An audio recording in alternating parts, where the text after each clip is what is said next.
আমি গিয়েছি, যাওয়ার পরে আমাকে জিজ্ঞেস করতেছে যে পাসপোর্ট আনছেন। আমাকে তো কেউ বলে নাই ভাই, আর আমার তো পাসপোর্ট নাই।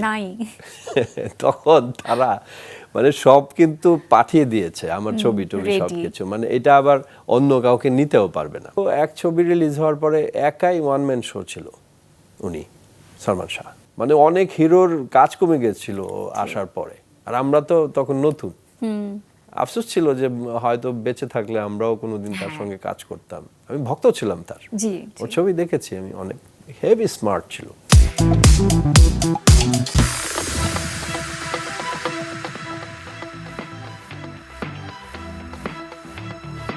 প্রিয় দর্শক, গল্প, আড্ডা আর নির্মল বিনোদনের এই সুন্দর আয়োজনে আমি অর্চি আপনাদের সবাইকে জানাই আন্তরিক শুভেচ্ছা। আমন্ত্রণ প্যারাশুট অ্যাডভান্স সিক্রেট শেয়ারওয়েল বিনোদন সারাদিনের আজকের পর্বে।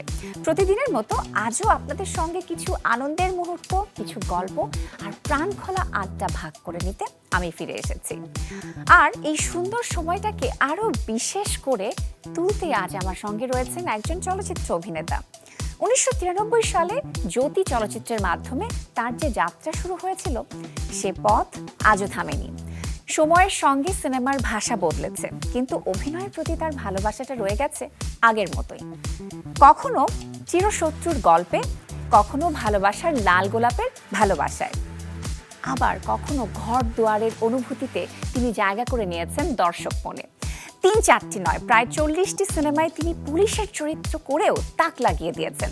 আর অতি সম্প্রতি পর্দার বাইরে বাংলাদেশ চলচ্চিত্র শিল্পী সমিতির নির্বাচনে সংস্কৃতি ও ক্রীড়া সম্পাদক পদে নির্বাচিত হয়ে তিনি প্রমাণ করেছেন সহকর্মীরাও তাকে অনেক ভালোবাসেন। হ্যাঁ দর্শক, যার কথা বলছি তিনি মারুফ আকিব।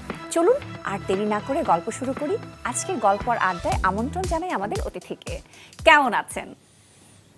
ভালো আছি, আল্লাহ ভালো রেখেছে।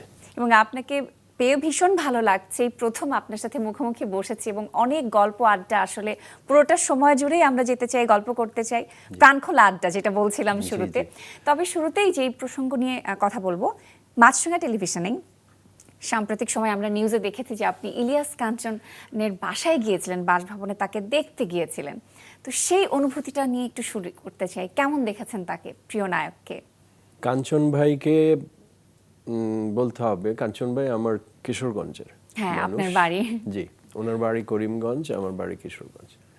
তো আমি ফিল্মে আসার আগে অতটা জানতাম না যে ওনার বাড়ি কিশোরগঞ্জ। আচ্ছা। ফিল্মে আসার পর তখন উনি মগবাজারে থাকেন, বিকারুননেসা স্কুলটার কাছে। তো আমাদের ফিল্মে শুটিং হওয়ার পরে স্টিল হয়, কিছু স্টিল হয় বড় সাইজের, ওটা ওই দেয়ালে ঝোলানোর জন্য, আর এমনি ছোট ছোট স্টিল হয় এটা অ্যালবামের মধ্যে রাখার জন্য, প্রডিউসাররা দেখার জন্য। তো আমি ওখান থেকে কিছু স্টিল কালেক্ট করে কাঞ্চন ভাইয়ের বাসার ঠিকানা খুঁজে আমি ওনার বাসায় গিয়েছি। রেগুলার যেতাম তখন, মানে একটা নতুন ছবি করেছি, আমি ভাইয়াকে দেখাতাম যে ভাইয়া এই যে আমি কাজ করছি, আমার বাড়ি কিশোরগঞ্জ, আপনি তো অনেক পপুলার এবং এফডিসিতে আছেন, অনেক বড় নায়ক আপনি, অভিনেতা, আমাকে একটু কোথাও সুযোগ করে দেন। এই ছিল তার সাথে আমার মানে রিলেশনের গল্প। প্রায় সময় এফডিসিতে দেখা হতো, তখন উনি একজন স্ট্রং মানুষ ছিল। মানে শারীরিক অবস্থান, আমি যতগুলো হিরোকে দেখেছি উনি খুবই মেনটেন করতেন শারীরিকভাবে, প্রচন্ড শক্তিশালী ছিল। ইলিয়াস কাঞ্চনের সঙ্গে একসাথে একই সিনেমায় কাজ করার অভিজ্ঞতা একটু শুনতে চাই, কেমন ছিল সে সময়? হ্যাঁ, আসতেছি আমি ওই। আর এইবার যে আমি গিয়ে দেখলাম অসুস্থ হওয়ার পরে, 1 বছর আগেও কিন্তু উনি এরকম ছিল না। আমি যখন ওনার, আপনাদের ক্যামেরাটা অন হলো, আমি তখন সোফায় হাঁটু গেড়ে বসে ওনার সঙ্গে হাত মিলিয়েছি। তো ওনার হাতটা যে আমি ধরেছি, আমার কাছে মনে হলো কি একটা বাচ্চার হাত ধরেছি। মানে এত নরম শরীরটা, উঠতে পারতেছিল না, আমি ধরে উঠিয়েছি। তো এখন এত বড় একটা অসুস্থ, আল্লাহ এখনো রিকভার করেছে, অনেকটা রিকভার হয়েছে, আর বাকি আল্লাহ জানে সামনে কি অবস্থা। তবে অনেক অনেক নরম হয়ে গেছে। আর গল্পের কথা বলছিলেন ফিল্মের, তারপর এই যোগাযোগের মাধ্যমেই ওনার সাথে আমার ফার্স্ট ছবি আসলো সৎ মানুষ। আচ্ছা। সৎ মানুষে আমি ওনার ছোট বোনের সাথে আমার একটা ভালো ক্যারেক্টার, খুবই সুন্দর চমৎকার ক্যারেক্টার ছিল। তো এই যে স্ট্রং এর কথা বললাম না, তো ওই ছবিতে একটা সিন ছিল আমি মারা যাই, তো আমাকে এরকম পাজা কোলে করে একটা সিকোয়েন্স ছিল একটা বড় গেটের উত্তরার বাসার সামনে, সারাদিন উনি আমাকে মনে করেন 5 মিনিট 6 মিনিট পর পর আমাকে এরকম পাজাগুলো তুলে, আমি তখন 75 কেজি ওজন, আমাকে কখনো কাউকে দেয় নাই যে ওরে ধরো ওরে নিচে রাখো, উনি এভাবে উঠিয়ে শুটিং করেছে। তারপর আপনার লাস্ট টাইম এই যে এইবার যে আমরা নির্বাচন করলাম তার আগের নির্বাচনে উনি প্রেসিডেন্ট হয়েছিলেন। তো তখন আমি নির্বাচন করি নাই, কিন্তু আমি ওনার প্যানেলে আমি কাজ করেছি। আর হৃদ্যতা ছিল সাংঘাতিক রকমের, ছোট ভাই বড় ভাইয়ের মতো আদর স্নেহ করতেন। সুন্দর একটি সম্পর্ক ছিল। জি। এবার তো আপনাকে একটু অভিনন্দন জানাতে চাই এবং সেই গল্পে চলে আসতে চাই। এবার 226 ভোট পেয়ে আপনি শিল্পী সমিতি নির্বাচনের সংস্কৃতি ও ক্রীড়া সম্পাদক পদে জয়ী হয়েছেন, নির্বাচিত হয়েছেন। তো জেতার পরের অনুভূতি কি, কেমন লাগছে? না, অনুভূতিটা আমি এটা কি বলবো, আমি গতবার নির্বাচন করি নাই, না সরি, গতবার আমি আন্তর্জাতিক বিষয়ক সম্পাদকে দাঁড়িয়েছিলাম এবং আমি 187 ভোট পেয়ে আমি পরাজিত হয়েছিলাম। আমার যে অপোজিশন ছিল সে আলেকজান্ডার বো, সে আমেরিকায় চলে গেছে 3 মাস পরে। জয়ী হবার পরে তো তিনি দেশের বাইরে চলে গেলেন। আমেরিকায় সেটেল হয়ে গেছে। আচ্ছা, এইবার চ্যালেঞ্জ ছিল অনেক, মানে প্রত্যেকের এগেইনস্টে একজন করে দাঁড়িয়েছে, কিন্তু আমার এগেইনস্টে 2 জন দাঁড়িয়েছে, একজন স্বতন্ত্র আরেকজন ওই প্যানেল থেকে। তো মানে ভোটাররা ভালোবাসা দিয়েছে। তারপরেও ভোটাভুটি শেষ হওয়ার পরে আমাদের একটা সিস্টেম আছে যে ব্যালট পেপার গুনতে হয়, তখন 7টা টেবিল হয়। তো আমাদের ব্যালট থাকে 2টা, একটা হচ্ছে আপনার সভাপতি সেক্রেটারি আমাদের বিষয়গুলো, আর একটা হচ্ছে কার্যনির্বাহী পরিষদের। তো ওই যখন ওগুলো খোলা হলো এবং গোনা হলো, প্রথম ব্যালটের একটা বান্ডেল দিল 20টার। তা আমি আমার তো ভিতরে একদম মানে করতেছে, নার্ভাস, এত নার্ভাস ছিলাম যে কি হয়। তো প্রথম 3টা ব্যালট পেপারই দেখলাম আমার নাই। আচ্ছা, মানে 2টা হইছে আমার বিরোধী অপোজিশনে যে দাঁড়িয়েছে সে, আর একটা হচ্ছে স্বতন্ত্র। তারপরে এট এ টাইম 13টা ব্যালট আমার নামে আসছে, সিল আসছে আর কি। তারপরে অন্য টেবিলে জিজ্ঞেস করলাম আমার অবস্থা কি, বলে যে ভালো। তারপর আরেক টেবিলে উঠে গেলাম, গিয়ে জিজ্ঞেস করলাম কি, ভালো। তখন আবার মনটা মানে হলো আর কি, ভালো ভালো লাগছে আর কি। আর ভোটাররা আসলে, আমি নিরিবিলি অনেক কাজও করি যেগুলো কখনো বলি না, কাজ করেছি, এর আগেও কাজ করেছি, সেজন্য ওরা আমাকে ভালোবেসে ভোট দিয়েছে। এখন কিছু কাজের কথা যদি আপনি জানতে চান আমি বলতে পারি। ধরেন করোনার কথা আপনার মনে আছে, করোনার সময় আমি কার্যনির্বাহী পরিষদের সদস্য, পাশ করা সদস্য। আমি 2টো কথা বলবো খালি। তখন আমাদের খুব জনপ্রিয় একজন আর্টিস্ট সাদেক বাচ্চু ভাই মারা গেছে, এবং এটা করোনার শুরুর দিকে। তারপর কিছুদিন পরে মারা গেল এন্ড্রু কিশোর দাদা। তো তখন প্রথম দিকে যখন মারা যেত আপনার সার্টিফিকেট লাগতো কবর দেওয়ার জন্য। হ্যাঁ, যে কোনো জায়গায় আপনার মানে লাশকে ধোয়ানো যেত না। আমরা মোহাম্মদপুরে মনে আছে একটা বাড়ির নিচে আন্ডারগ্রাউন্ডে এই করোনার রোগীদের লাশ ধোয়া হতো, সেখানে আমরা নিয়ে গেছি। বেলা 12টা-1টার দিকে মারা গেছে, তারপরে কোথাও কবর পাচ্ছিলাম না। তো বাচ্চু ভাই লেট করে বিয়ে করছে, ওনার ছোট ছোট বাচ্চা, ওরা চাচ্ছিল যে বাসার আশেপাশে হলে খুব ভালো হয়, কিন্তু পাওয়া গেল আপনার সেই যে মানে ওই যে রায়ের বাজারে। তো ওনারা রাজি ছিল না। পরে অনেক কষ্ট করে আপনার তালতলার এখানে একটা 60টা কবরের একটা গুরুস্থান, সেখানে পাওয়া গেল একটা কবর পাওয়া গেল। তা আমরা মাগরিবের পরে ওনাকে লাকিলি আমরা দাফন করতে পেরেছি। আর এন্ড্রু দাদার কথা, উনি মারা গেছে হলো শুরুর দিকে। এন্ড্রু দাদা এখন রাজশাহীতে মনে করেন মানে করোনার এমন অবস্থা, আপনি মনে হয় যে গেলেই হয়ে যাবে এরকম। তো এন্ড্রু দাদার মারা যাওয়ার পর অনেক দিন ছিল, হিমাগারে ছিল। তারপরে যখন বের করার পরেও আপনার আমরা যাওয়ার পরে মানুষ সব হুমড়ি খেয়ে পড়ছে। আর এন্ড্রু দাদা খ্রিস্টান ছিল, আমি কোনোদিন দেখি নাই খ্রিস্টানদেরকে কিভাবে কি করে। পরে আপনার এই আমরা যে সেই কবরে পানি উঠে গেছে, তো কলা গাছ দিয়ে তারপরে একটা সুন্দর বক্সের মধ্যে, ওরা আবার খ্রিস্টানরা আবার একদম পাঞ্জাবি টাঞ্জাবি পরে এরকম ভাবে বাইবেল থাকে, বালিশ, তারপরে ফুল টুল দিয়ে তারপর আমরা সমিত করছি। রাতের বেলা মনে হচ্ছিল যে কালকে হয়তো আমার করোনা হবে। আচ্ছা, হ্যাঁ, জি। মনে পড়ে কাপড় চোপড় সব আলাদা করে একটা পলিথিনের মধ্যে বেঁধে গরম পানি স্যাভলন ট্যাভলন দিয়ে গোসল করে তারপর বাসায় আসছি। ওই সময়টা তো খুব কঠিন ছিল। ভোরবেলা দেখি আমার গায়ে জ্বর আসছে, আমি তো ভাবছি যে করোনা হয়ে গেছে। হ্যাঁ, পরে জিমে গেলাম, জিম থেকে আসলাম, এসে দেখলাম যে আর কিছু হয় নাই, আল্লাহ রহম করছে। জি। এবার একটি খুব কমন প্রশ্ন করছি, সবাই এই প্রশ্নটি করে, আমিও রাখতে চাই যে এবার আসলে জয়ী হবার পরে আপনার পরিকল্পনা কি কি, বা এবারের কমিটির কি ভাবনা চিন্তা রয়েছে ভবিষ্যতে না, নিয়ে? কমিটিতে আমাদের প্যানেল থেকে আসছে 8 জন, ওদের আসছে 13 জন, ঠিক আছে। তারপর আমরা মিলেমিশে কাজ করা ট্রাই করছি। একই প্যানেল থেকে বেশি লোক আসলে কাজ করতে অনেক সুবিধা হয়। আর ওদের সভাপতি সেক্রেটারি হচ্ছে ওদের, হ্যাঁ, আমাদের সভাপতি সেক্রেটারি দুজনেই ফেল করেছে। আর আমি ব্যক্তিগতভাবে অলওয়েজ শিল্পী সমিতি, আমি সারা বাংলাদেশে কোনো সংগঠনের সাথে জড়িত না, জি। এই শুধুমাত্র শিল্পী সমিতির সাথে জড়িত। তা আমাদের নির্বাচন পরে হাকিম ভাই আমাকে পেয়েছে, বলে যে তুমি আমাদের এখানে টেলিভিশনের এখানে হয়ে যাও। নাটক করেছি অনেক, তো একজনের সাথে একজন মিলে মিশের না, মানে কিছু কিছু কাজ করার ট্রাই করছি। এগুলো আমি নির্বাচনের আগেও বলেছি, এখনো আমি করার ট্রাই করছি। যেমন ধরেন আমাদের প্রায় 600 হচ্ছে মেম্বার, 600-র কাছাকাছি। তো আমি আমাদের একটা হাসপাতালের সাথে একটা আছে, মানে চুক্তি আছে যে কেউ অসুস্থ অবস্থায় ওখানে গেলে কোনো কাজের ধরেন 40% ডিসকাউন্ট দেয়। আমি আরেকটা হাসপাতালের সাথে সব রেডি করে রেখেছি, এই ধরেন 1 সপ্তাহের মধ্যে এটা হয়ে যাবে, কারণ আমাদের নতুন আইডি কার্ডটা হয় নাই এখনো।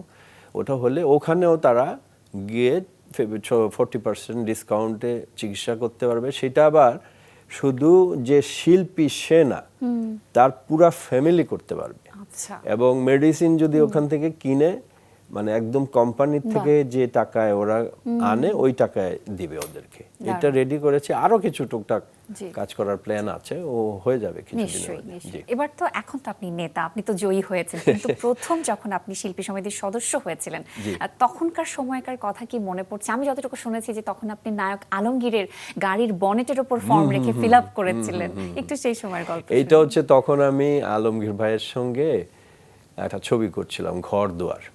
উনি আমার বাবা থাকেন, শাবানা আপা আমার মা থাকেন।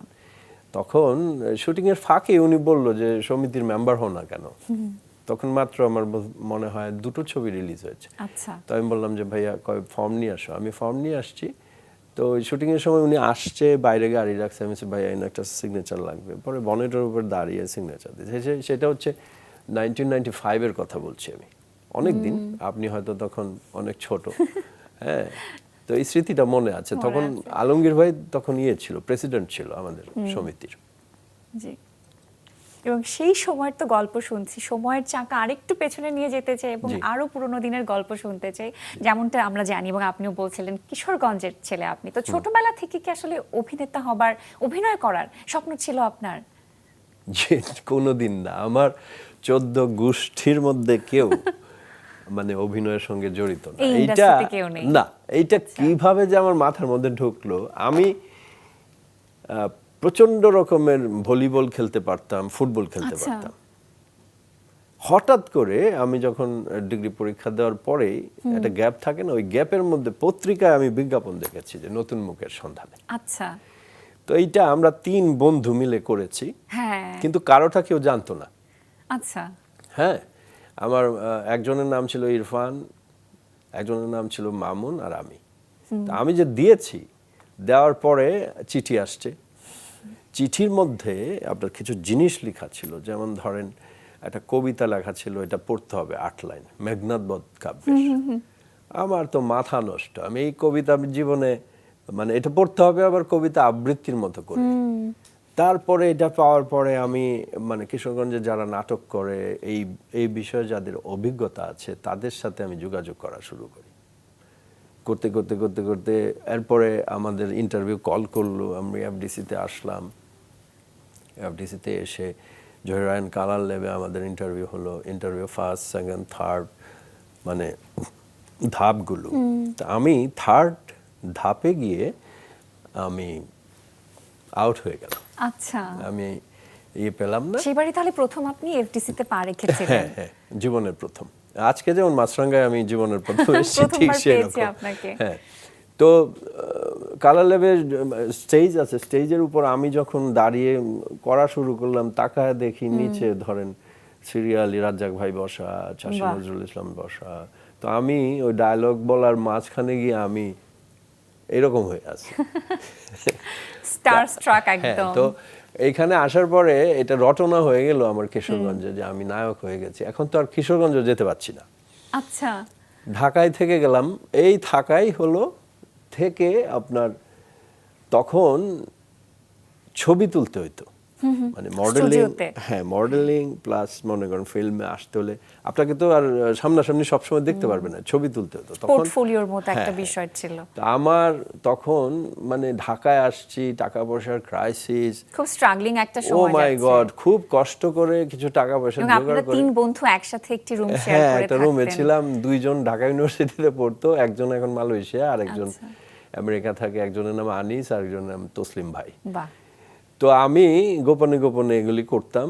তো ছবি তোলার জন্য অনেক টাকা লাগতো তখন। চঞ্চল মাহমুদ নামে একজন জি অনেক বড় স্টিল ক্যামেরাম্যান জি। ছিল। তো ওনার এখানে লাইন দিলাম, লাইন দেওয়ার পরে তখন 1 রোল ছবি উনি অনেক টাকা নেয়। তো আমি হাফ রোল তুলেছি। হাফ রোলের মধ্যে 5-7টা ছবি খুব ভালো এসছে, ওগুলো আমি প্রিন্ট করে আফজাল ভাইয়ের এখানে দিয়েছি, আমাদের তারিক ভাইয়ের এখানে দিয়েছি, সদরুল পাশা ভাইয়ের এখানে দিয়েছি। আপনার নাম মনে আছে কিনা জানি না। শুনেছি। জি সদরুল পাশা বোম্বে থেকে পড়াশোনা করা একজন ফিল্ম মেকার ছিল, জি, মানে জি। বিজ্ঞাপন বানাতো।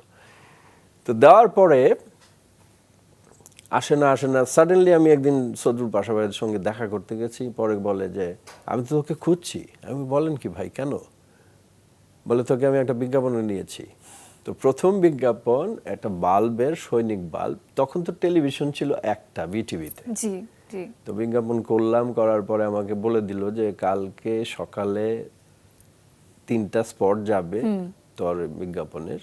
তো তখন আমি যেখানে থাকি এখানে এই রুমে টিভি ছিল না। জি, আপনার একটি টিভিসির কথা আমার খুব মনে পড়ছে। মেরিলের টুথপেস্টের একটি বিজ্ঞাপন ছিল এবং যেটা মুম্বাইতে চিত্রায়িত হয়েছিল, এবং আপনার সঙ্গে সেই টিভিসিতে অভিনয় করেছিলেন আফসানা মিমি, আরেকজন প্রিয় মানুষ। এবং আমি এও শুনেছিলাম যে যাবার সে সময় খুব তড়িঘড়ি করে পাসপোর্ট রেডি করেছিলেন এবং তারপরে যাওয়া হয়েছিল। কি ঘটেছিল? না, এটা হচ্ছে কি, আমি তখন মাত্র ফিল্মে এসেছি। ওকে। ওই যে একটু আগে বললাম না, স্টিল করে করে বিভিন্ন হ্যাঁ, জায়গায় হ্যাঁ। অল্প কিছু কাজ করেছি, তখন 1-2টা ছবি করেছি। তো সাডেনলি আমি, তখন তো মোবাইল ছিল না, আমি টেলিফোন নেওয়ার জন্য আমি খুব দৌড়াদৌড়ি করছি, মানে একটা ল্যান্ডফোন নেওয়ার জন্য। কারণ ল্যান্ডফোন নাই, সবাই কল করে, অন রিকোয়েস্টের একটা নাম্বার আছে পাশের বাসায়, কঠিন হয়ে যায় ওইখানে, হ্যাঁ, তখন। কাজের জন্য খুঁজে। তারপরে পেজার আসছে। আপনি পেজার সম্বন্ধে আপনার হ্যাঁ। আইডিয়া আছে কিনা শুনেছি, জানি না। জেনেছি। একটা মেসেজ যেত এরকম। জি, ছোট একটা আচ্ছা। ডিভাইস। তো এইটা খোঁজার জন্য আমি স্টেডিয়ামে গিয়েছি এই সেট কেনার জন্য। তখন ওইখানে টুটুল ভাই, ফুটবল খেলোয়াড় টুটুল ভাই, ওনার একটা বিজ্ঞাপনী সংস্থা ছিল প্রচার। উনি আমার হাত ধরলো, আমি ওখানে ছবি দিয়েছিলাম। এই তোমাকে তো আমি খুঁজছি। আমি বলছি ভাইয়া কি? অফিস যাও, অফিসে দেখা করো, এক্ষুনি যাও। তো আমি সেট না কিনে আমি অফিসে গিয়েছি, গিয়ে দেখা করলাম। বললো যে আরে আপনারা খুঁজে পাই না। তখন তো মোবাইল ছিল না। বললো যে এই যে এই বিজ্ঞাপনটার জন্য আমরা বোম্বেতে যাব। আমাকে বললো সাইন করেন, টাকা নেন। তো সাইন করলাম, 15,000 টাকা দিল। তখন 15,000 টাকা তো অনেক টাকা। তো 15,000 টাকা নিয়ে আমি চলে আসছি। আমাকে আর জিজ্ঞেস করে নাই, ভাই আপনার কি পাসপোর্ট আছে? আমি জানিও না যে বিদেশে শুটিং কিভাবে হবে। হ্যাঁ। তো 3-4 দিন পরে আমাকে বললো যে একটু আসেন অফিসে। আমি গিয়েছি, যাওয়ার পরে আমাকে জিজ্ঞেস করতেছে যে পাসপোর্ট আনছেন? আমাকে তো কেউ বলে নাই ভাই, আর আমার তো পাসপোর্ট নাই। তখন তারা মানে সব কিন্তু পাঠিয়ে দিয়েছে, আমার ছবি টবি সবকিছু, মানে এটা আবার অন্য কাউকে নিতেও পারবে না।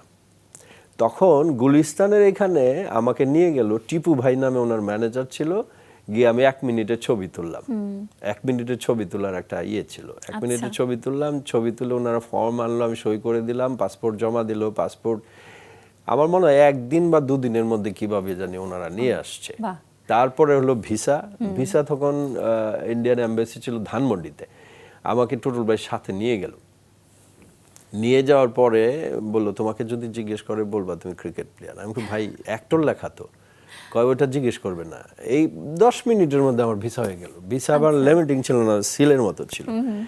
তারপরে পুরা টিম চলে গেছে, মিমি আপা সব চলে গেছে, আমি আর টুটুল ভাই এই ভিসা হওয়ার পরে আমরা বোম্বেতে গেলাম। তারপরে আপনাদের যে অজয়দা ছিল ওই টিমের মধ্যে, ওনার সঙ্গে অনেক দিন আমার দেখা হয় না। তারপরে কাজের জন্য আমাকে ডাকলো। ওইখানকার যে ডিরেক্টর এত সুইট সুন্দর ছিল, দেখলে আপনার মানে হিংসা হবে দেখলে যে মানুষ এত সুন্দর হয় কি করে। আমি গিয়ে দেখি আমার চেয়েও সে আরো লম্বা। তা আমাকে জিজ্ঞেস করলো, আমি তখন তো মাত্র গ্রাম থেকে শহরে এসেছি, সবকিছুই নতুন। মিমি আপাকে দেখছে, মিমি আপাকে একটু শর্ট না, ভাবছে যে হিরোটাও মনে হয় এরকম হবে। তো আমার জিজ্ঞেস করলো, ডান্স কর सकते हो? আমি বললাম লিটল বিট। কয় ঠিক আছে। পরের দিন শুটিং হলো। তো ওই বিজ্ঞাপনটা আসলে আমি কোথাও আছে কিনা আমি জানি না, আপনাদের হয়তো থাকতে পারে। মার্ভেলাস বিজ্ঞাপন হয়েছিল। আপনি একটা শটের কথা বলি, আমি একটা শটের মধ্যে প্রপস হিসেবে অনেক ছাতা ব্যবহার করা হয়েছিল। একটা শটের মধ্যে 3 থেকে 400 ছাতা ইউজ করা হয়েছে। পুরো ছাতা এক কালারের, একটা সবুজ রঙের ছাতা, একটা লাল রঙের ছাতা ছিল একদম মাঝখানে শটের। আচ্ছা, হয়তো লালটার ভিতরে আমি ছিলাম, সবুজটার ভিতরে মিমি বাবা ছিল। এটা ব্লু আর্ট দিয়ে এইটা উড়ে যায়, একটা বাজের শট আছে আকাশে, ছাতাগুলি উড়ে যায় আর বৃষ্টি নামে, এবং এটা একটা কলেজের ক্যাম্পাসের মধ্যে।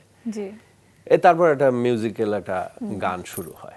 এই ছিল আর কি। তার পরবর্তীতে অভিনেত্রী আফসানা মিমির সঙ্গে কি আর কখনো দেখা হয়েছিল বা কোনো কাজ হয়েছিল একসঙ্গে? না, মিমিবার সঙ্গে মাঝে মাঝে দেখা হয়। ওই কয়েকদিন আগে দেখা হয়েছে, ওনাদের একটা অনুষ্ঠানে আমাদেরকে দাওয়াত করেছিল, শিল্পী সংগঠনের একটা অনুষ্ঠান ছিল শিল্পকলায়। এবার তো আমি সিনেমার অনেকগুলো আসলে গল্প জানতে চাই আপনার কাছে। 1993 সালে জ্যোতি ছিল আপনার প্রথম চলচ্চিত্র এবং সে সময়ের একটি হিট সিনেমা। তো এই সিনেমার সুযোগ আপনি কিভাবে পেয়েছিলেন? এটাও একটা গল্প। আমি যে এলাকায় থাকতাম এফডিসির কাছেই মগবাজার, তো ওখানে তখন তো ফিল্মের রমরমা অবস্থা। ওই এলাকাতে অ্যাসিস্ট্যান্ট ডাইরেক্টর, ক্যামেরাম্যান, মেকআপম্যান, পুরা একটা গ্যাংয়ের মতো থাকতো আশেপাশে। এবং ওখানে 2-3টা রেস্টুরেন্ট ছিল, সকালবেলা সব ওখানে নাস্তা খেতে আসতো। আচ্ছা, তো আমিও ওখানে যেতাম নাস্তা খেতে। তো একদিন এজি মিন্টু সাহেবের কথা মনে আছে তো আপনার? অনেক বড় ডাইরেক্টর। ওনার একজন ভাই ছিল, এই যে হোতাপাড়া ওনার একটা শুটিং স্পট আছে, ওইটা দেখশুন করতো, মারা গেছে উনি। তো আমি ওখানে নাস্তা খেতে যেতাম, আমাকে খালি মার্ক করতো, দেখতো খালি। তো 1 দিন 2 দিন 3 দিন উনি একদিন হঠাৎ করে আমার কাছে এসে বলল যে, ভাই নায়ক হবেন নাকি? মানে আমি ভাবলাম যে, আমি মনে মনে ভাবলাম যে, ভাই আপনি কি আমার সাথে দুষ্টামি করছেন? আমাকে কে নায়ক বানাবে? পরে উনি মনোয়ার হোসেন খোকনের বাসায় নিয়ে গেল। তো খোকন ভাই তখন হিংসা ছবির শুটিং করছিল, আর জ্যোতির স্ক্রিপ্ট হয়ে গেছে, মানে ওইটা শেষ হলে এই ছবিটা শুটিং এ যাবে। তো ওখানে আমি দেখতে যেরকম, ঠিক এইরকম একটা ছেলে ওনাদের দরকার।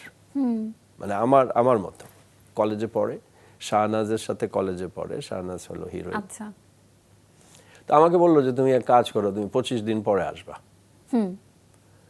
আমি ঠিক গুনে গুনে 25 দিন পরে গিয়েছি। 25 দিন পরে যাওয়ার পরে বলে যে 15 দিন পরে আসবা। এরকম করে 5 দিন, 2 দিন, 1 দিন।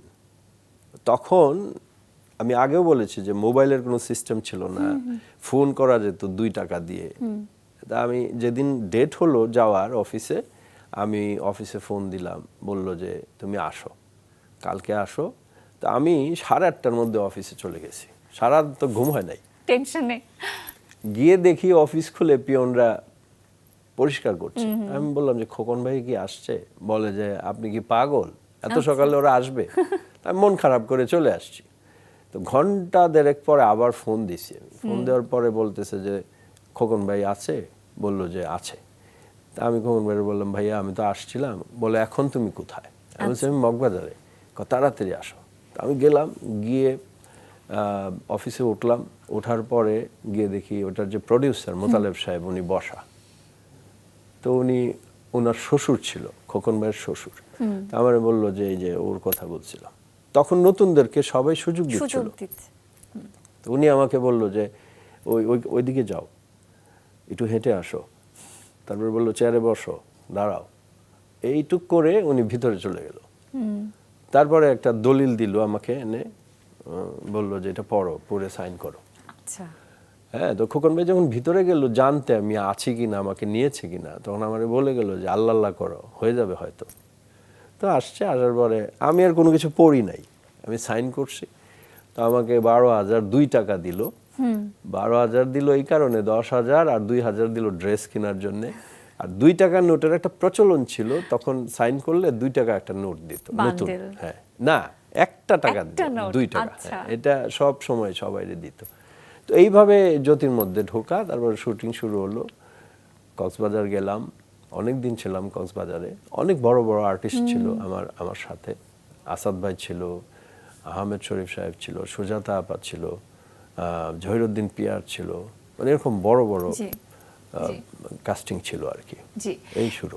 ঘরদুয়ার সিনেমাতে শাবানা আলমগীরের মতো সফল জুটির ছেলের চরিত্রে আপনি অভিনয় করেছিলেন। তাদের মতো কিংবদন্তিদের আসলে শুটিং সেটে কিভাবে দেখেছিলেন, কেমন দেখেছিলেন?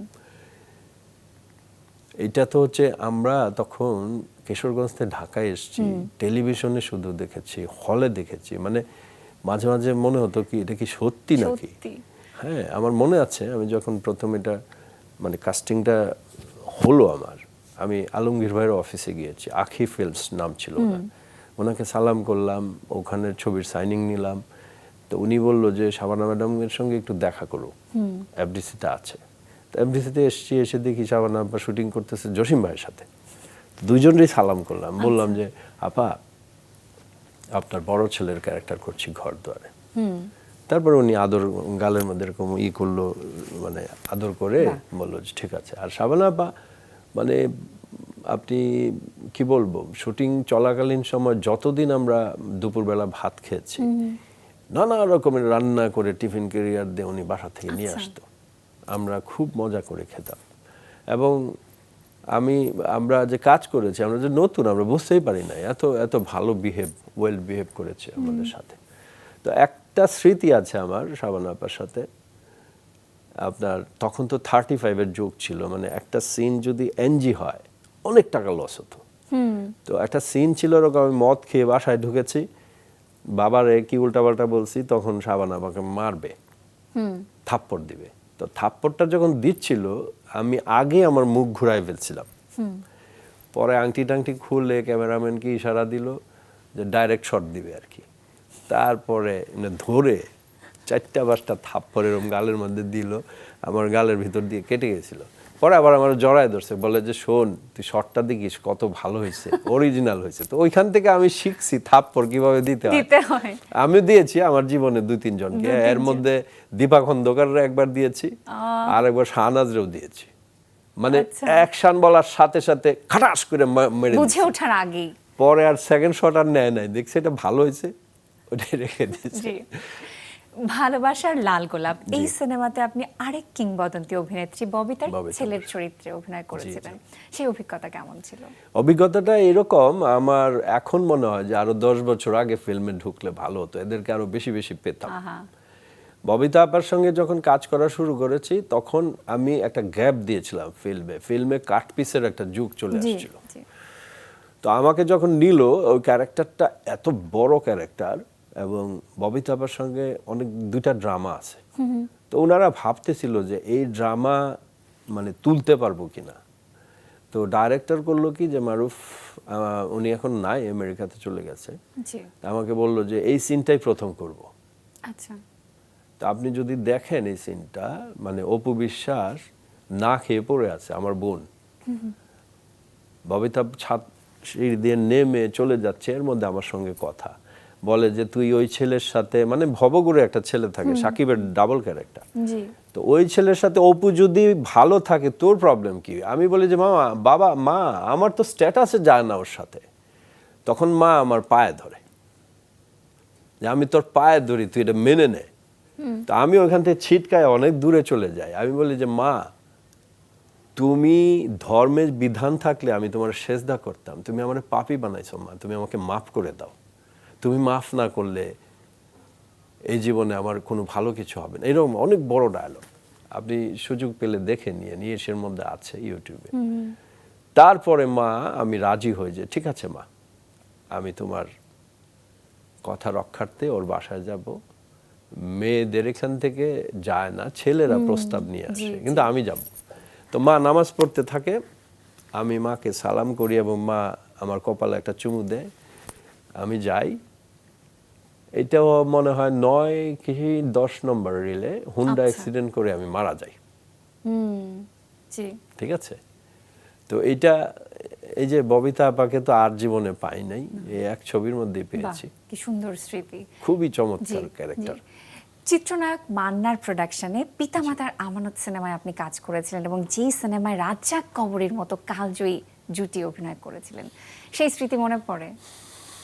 মান্না ভাইয়ের সাথে আমার অনেক স্মৃতি। মান্না ভাইয়ের কথা কেউ জিজ্ঞেস করলেই আমার মনটা খারাপ হয়ে যায়। মানে এত গভীর রিলেশন ছিল। শুধু ওনার এই পিতামাতার আমানত না, ওনার ঘরের অনেকগুলো ছবি করেছি আমি। এই দেখেন আপনি ওই ছবিতে খবরই আপা নাই, রাজ্জাক ভাই নাই, মান্না ভাই নাই, বাচ্চু ভাই নাই, ওখানে একজন ভিলেন ছিল শাঙ্কু পাঞ্জা, উনি নাই, এরকম 5-6 জন মারা গেছে। তো মান্না ভাই যখন এই ছবিতে আমাকে নিল, বলল 29 দিন থাকতে হবে কিন্তু দ্বীপজলের বাড়িতে, কোনো নাটক করা যাবে না। তখন আমি কিছু নাটকও করি। তো আমি আমার গাড়ির পিছনে সমস্ত কাপড় চোপড় নিয়ে আমার বললো যে খুব ভালো কাপড় চোপড় পরতে হবে, নিয়ে গেলাম, শুটিং করা শুরু করলাম। তখন বলতো মান্না ভাই আবার খুব মিশুক ছিল, সাংঘাতিক মিশুক ছিল। তোমাকে যা লাগতেছে আল্লাহ জানে, তুমি কি ন্যাশনাল অ্যাওয়ার্ড টাওয়ার্ড পায়ে যাও নাকি, এরকম করে কথা বলতো। তো একদিন আমার তখন আমার মানে ফ্যামিলির কথা তো বলা হয় নাই, আমার বেবি হয়েছে ধরেন 4-5 মাস বয়স, আমার বড় বেবিটা মেয়ে। তা আমি মান্না ভাইয়ের একটু আর্জি জানালাম যে ভাইয়া আমি ভোরবেলা চলে আসবো। তো পরে অনেক বলার পরে আমাকে দিল, ছুটি দিল, পরে আমি গিয়ে করলাম। তো আমি আবার চুল টুল কেটে চুলের মধ্যে একটা কালার লাগিয়ে গিয়েছিলাম, র্যাভলনের বার্গেন্ডি। তো এটা লাইটে পড়লে চুলটা আবার একটু লাল শেড দেয়। তখন হঠাৎ করে আমার ডাকতেছে মান্না ভাই, এই শোনো শোনো, মাথার মধ্যে কি লাগাইছো? আমি কই ভাই না কালার কি দিছো? আমি তো রেভলন বার্গেন্ডি। তো কিছুক্ষণ পর ভাবি ফোন করছে দুবাই থেকে, ওনার ভাবি কিন্তু বিমানবালা। ভাবি ফোন করছে আমার ডাকতেছে, এই মারুফের দিকে আসো। আমি বললাম যে ভাইয়া, বলে যে কি জানি বললাম, হ্যাঁ রেভলন বার্গেন্ডি বললাম। পরে ভাবি নিয়ে আসছে, তো ওইটা 2-3 দিন পরে দিয়ে আবার আমার কাছে এসে বলতেছে দিয়ে আসছি চুলের মধ্যে। খুবই মজা করতো আর কি, মজার মানুষ ছিল। জি, আবারও সেই সিনেমার সময়ের গল্প, আসলে অনেক স্মৃতি রোমন্থন করছি, অনেক ভালোবাসার গল্পগুলো শুনছি যেগুলো আপনার স্মৃতিতে রয়ে যাচ্ছে, এবং এই গল্পগুলো জানার কারণে আমরাও শুনতে পারছি, ভীষণ ভালো লাগছে। এবার আরো কিছু সিনেমার গল্প শুনবো। মেগাস্টার শাকিব খানের সঙ্গে আপনার ভালোবাসা, লাল গোলাপ এবং কিং খান সহ আরও বেশ কিছু চলচ্চিত্রে কাজের অভিজ্ঞতা হয়েছে। তো সেখান থেকে একটু আমি অভিজ্ঞতাগুলোই শুনতে চাই যে শাকিব খান প্রায় 27 বছর ধরে ইন্ডাস্ট্রিতে কাজ করছেন। আপনার কি মনে হয় তিনি এত বছর কিভাবে ইন্ডাস্ট্রি ধরে রেখেছেন, একইভাবে কাজ করে যাচ্ছেন, এত জনপ্রিয়তা ধরে রেখেছেন? না, ইন্ডাস্ট্রি ধরে রাখে নাই, আপনি ও একা ইন্ডাস্ট্রিটাকে টেনে নিয়ে যাচ্ছে। আরো কতগুলো হিরো যদি থাকতো তাহলে ওর জন্যও ভালো হতো, আমাদের জন্যও ভালো। সেই শূন্যস্থানটা কিন্তু থাকেই। হ্যাঁ, তো এখন তো কাজ কাম কমায় দিয়েছে, মনে করেন বছরে 1-2টা ছবি করে, আর কত করবে একটা মানুষ, কত কাজ করবে? মানুষেরও তো রিল্যাক্স। এই যে আমরাও তো, আমি ওর আগে এসছি, ও আমাদের একটু জুনিয়র, মানে 3 বছরের মতো জুনিয়র ফিল্মে আর কি। তো এখন যে ছবিগুলো করছে, ছবিগুলো একটু অন্য রকমের এবং অনেক বড় বাজেটের। এটা ভালো, ফিল্মের জন্য ভালো, কিন্তু এরকম আরো 4-5টা হিরো হলে ইন্ডাস্ট্রির জন্য ভালো হতো। আর সবচেয়ে বড় কথা হচ্ছে যে আপনার আমাদের হল কমে গেছে। সেটা তো দুঃখ। হলটা যদি না বাড়ে ফিল্মের এই অবস্থা খুব তাড়াতাড়ি পরিবর্তন হবে না। আর সেই সঙ্গে আপনার নতুন কিছু হিরোইন লাগবে। আর্টিস্টের বড় অভাব। হ্যাঁ। আপনি একটা বড় ক্যানভাসের ছবি বানাতে গেলে আর্টিস্ট খুঁজে পাওয়া যায় না। জি। যে ধরেন একটা আগে ছিল, যেমন ধরেন একটা মা, একটা বাবা, একটা বড় ভাই, একটা মামা, মাল্টিকাস্টিং থাকতো। মাল্টিকাস্টিং এর এখন ওগুলোর খুব অভাব। আপনি একটা ভিলেন নাই, মিশা ভাই ছাড়া ওইরকম স্ট্রং একটা ভিলেন নাই। তখন ছিল 4-5 জন, যেমন ধরেন আহমেদ শরীফ ছিল, হুমায়ুন ফরিদি ভাই ছিল, তারপর রাজীব ভাই ছিল, এরকম অনেকগুলো ছিল। এখন নাই, কেউ দাঁড়াতে পারে নাই। বিষয়টা আসলে কেন আপনার কি মনে হয়? বিষয়টা হচ্ছে এইটা আসলে তৈরি করতে হয়। আপনি গাছ যদি না লাগান তো ফল পাবেন কোত্থেকে? ফল পেতে হলে তো গাছ লাগাইতে হবে। গাছটা লাগানো হয় নাই। আর এখনকার যে হিরোরা আছে, কিছু হিরো আছে, ওরা জয়েন্ট কাজ করতে চায় না। ধরেন আমরা দেখেছি আলমগীর ভাই, রাজ্জাক ভাই, সোহেল রানা ভাই, তিনজনে একই ছবিতে কাজ করেছে। কিন্তু এখনকার হিরোরা সলো কাজ করতে চায়। তো সলো যখন করবে তখন তো মনে করেন এক হিরোকে নিয়ে আপনি গল্পটা তো একই রকম হয়, প্রেম নাইলে অ্যাকশন এরকম। আর মনে করেন মাল্টিকাস্টিং এর যদি হয় 3-4টা হিরো থাকলে তখন ফ্যামিলি গল্প এবং সুন্দর গল্পের ছবি হয়। হ্যাঁ, এটার একটা অভাব, মানে হিরোর একটা প্রচন্ড ক্রাইসিস চলতেছে আমাদের।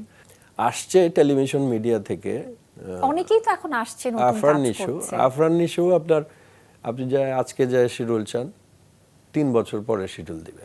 শিডিউল নাই, একজন মানুষ তো, সাকিবও তো একজন মানুষ, আফরান নিশো একজন, এরকম 5-6টা হিরো। তাহলে দেখেন আগে রাজ্জাক ভাই করতো এক স্টাইলের ছবি, জসিম ভাই করতো এক স্টাইলের ছবি, ফারুক ভাই করতো গ্রামের ছবি, আলমগীর সাহেব করতো বিভিন্ন রকমের, সোহেল রানা সাহেব করতো হলো অ্যাকশন, মার্শাল আর্ট, এক একজন এক এক রকম করতো। কি দারুণ সময়। এখন এইগুলোর খুবই অভাব।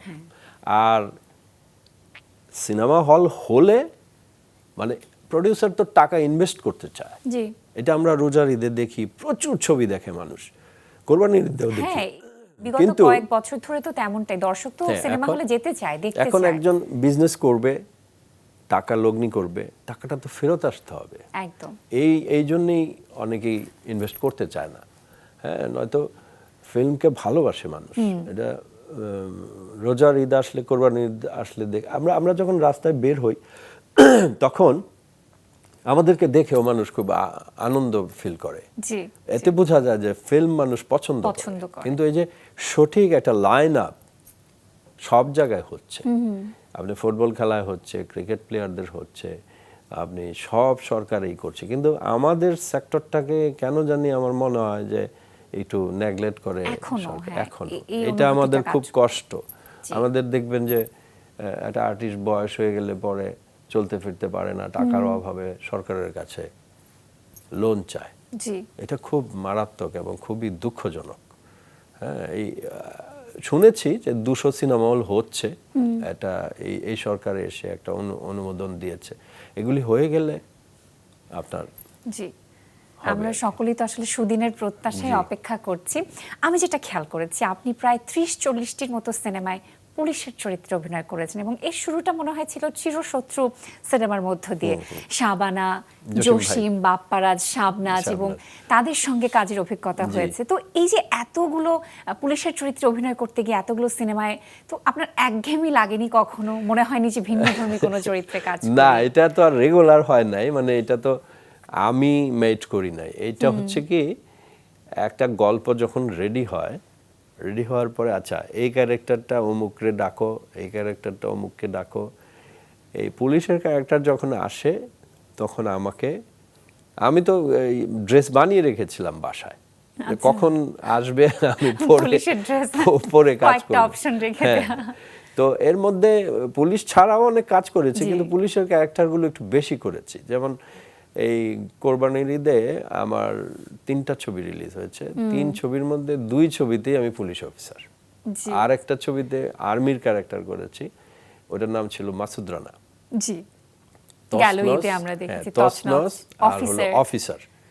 অফিসার যে ছবিটা, এটার মধ্যে আবার আমি একটা হিন্দু পুলিশ অফিসারের ক্যারেক্টার করেছি।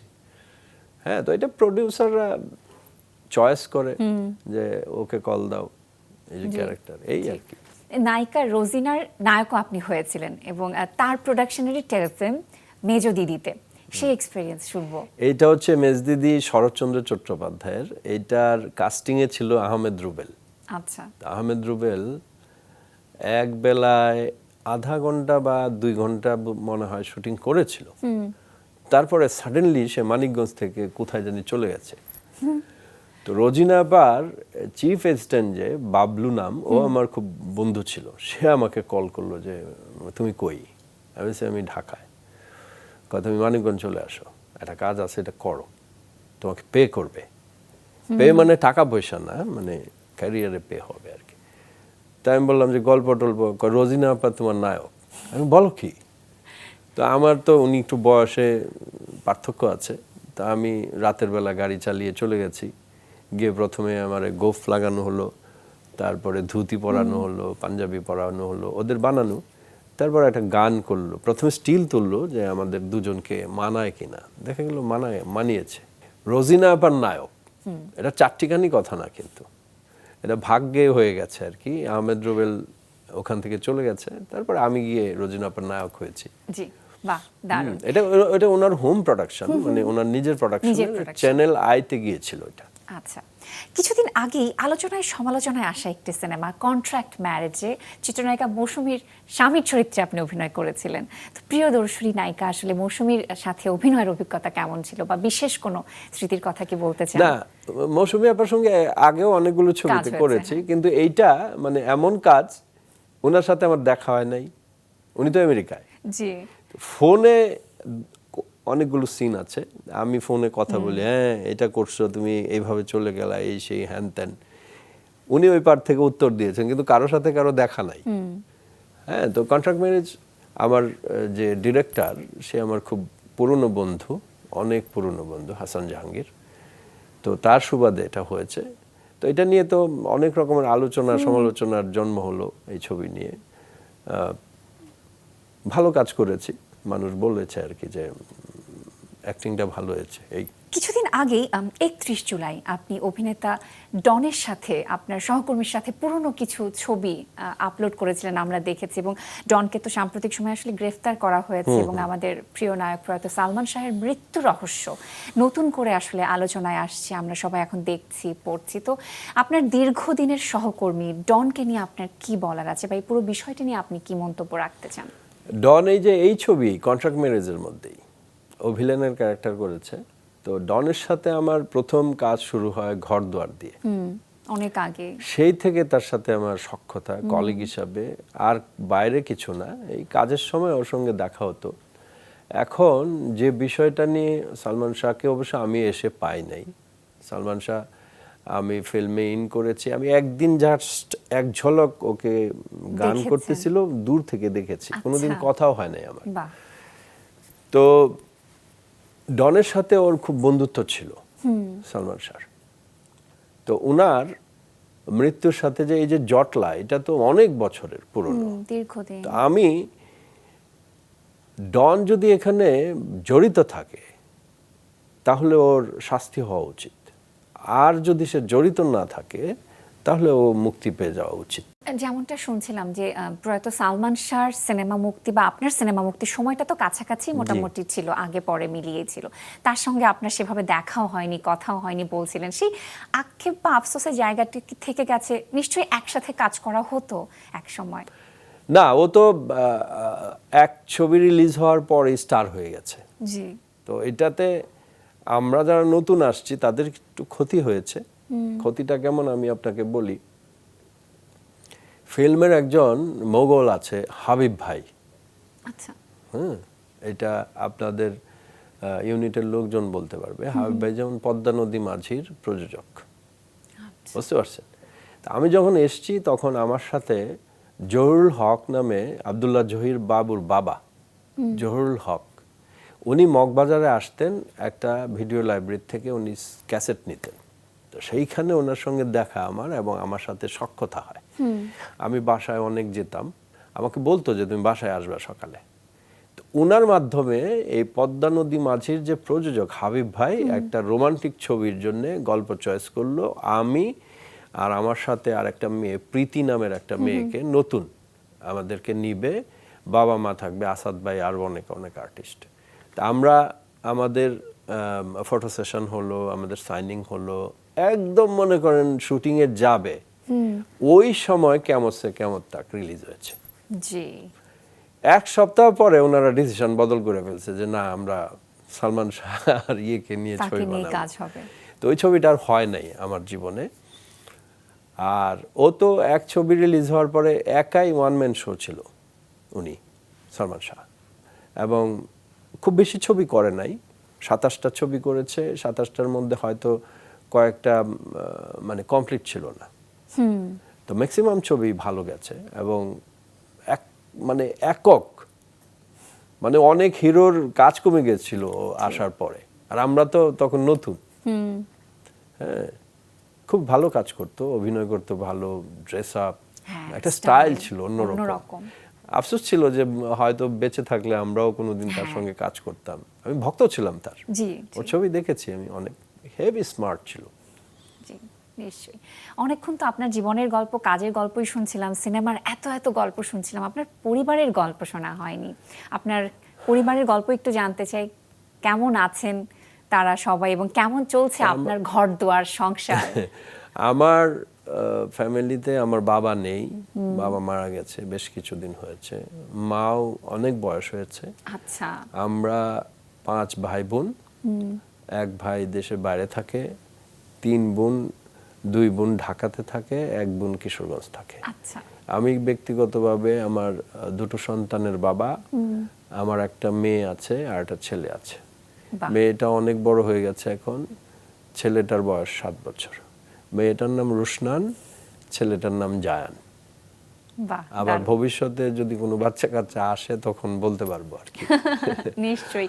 সবাইকে নিয়ে আপনি অনেক ভালো থাকবেন, শুভকামনা থাকছে, এবং আপনার জীবনের জন্য অনেক অনেক শুভকামনা থাকছে। বিনোদন সারাদিন আসবার জন্য অসংখ্য ধন্যবাদ।